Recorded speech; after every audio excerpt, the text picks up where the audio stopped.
चलो question number कितना था हमारे? पहला था ना?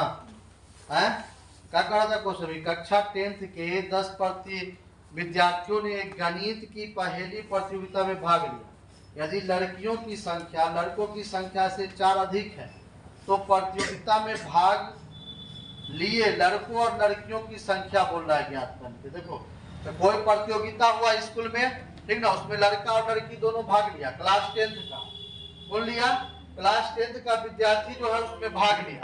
तो बोल रहा है कि भाग जो लिया तो उसमें लड़कों की संख्या से लड़कियों की संख्या कितना अधिक था? 4 अधिक था। कितना अधिक था? 4 अधिक। तो हमें जो है लड़कों और लड़कियों की संख्या ज्ञात करना है। एक्सरसाइज आपका कितना है? एक्सरसाइज आपका 3.2 कितना है? 3.2 का क्वेश्चन नंबर 1 का 1 है। या मान लिया, माना कि लड़कियों की संख्या x तथा लड़कों की संख्या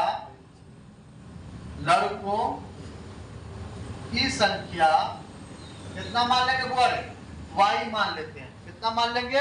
y। एक तो आपका निकल गया x प्लस कितना y इक्वल टू 10, ऐड होगा x plus x minus y equal to 4। समीकरण 1 हो गया और ये समीकरण 2 हो गया। और इसी से हमको x और y दोनों का वैल्यू निकालना है। हम 3 गो विधि कल बताए थे आप लोग को। कौन कौन विधि? प्रतिस्थापन विधि, विलोपन विधि और वज्रघूर्ण विधि। तो जितना भी क्वेश्चन अभी हम बताएंगे सब विलोपन विधि से ही बताएंगे। जब प्रतिस्थापन विधि पूछा जाएगा तब प्रतिस्थापन विधि से बनाएंगे, ठीक ना। देखिए यहाँ पर लिखेंगे दोनों सेम सेम मिल रहा है ना। लिखेंगे समीकरण 1 तथा 2 से।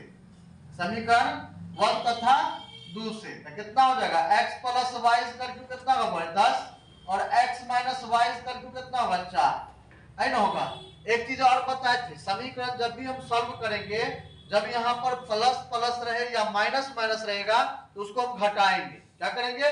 घटाएंगे। और प्लस माइनस में रहेगा तो क्या करेंगे? जोड़ेंगे। प्लस माइनस में रहेगा तो जोड़ेंगे। देखिए यहाँ पर y से y आपका क्या हो जाएगा? कट जाएगा। दोनों को जोड़ लीजिए तो 2x इक्वल टू कितना होगा? 10 और 4 14।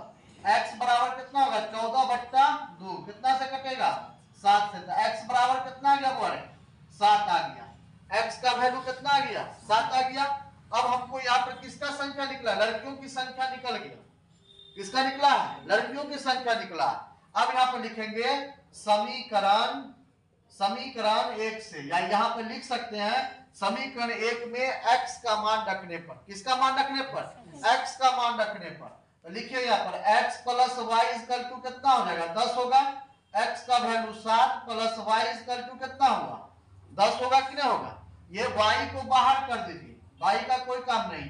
तो कितना होगा? 10 माइनस 7। y बराबर कितना? 3 होगा। यानी y इक्वल टू कितना हो गया? 3। देखो तो लड़का के संख्या से लड़कियों की संख्या 4 अधिक हुआ कि नहीं हुआ? इसका 3 है, इसका 7 है, तो 3 में कितना जोड़ेंगे तो 7 पूरेगा। 4 अधिक बोल रहा था तो 4 अधिक हो गया ना। वही बोल रहा था कि लड़कों की संख्या से लड़कियों की संख्या क्या है? 4 अधिक है। तो यहाँ पर लिख दीजिए अतः क्या है? लड़कियों की संख्या x इक्वल टू कितना? 7। और लड़कों की संख्या कितना हो जाएगा? तो लड़कों की संख्या जो हो जाएगा वो यहाँ पर कितना होगा? y माने थे ना। y इक्वल टू कितना हो जाएगा? बोलिए 3। यही आपका क्या हो जाएगा? आंसर हो जाएगा, राइट आंसर। समझ में आया? उतरिए।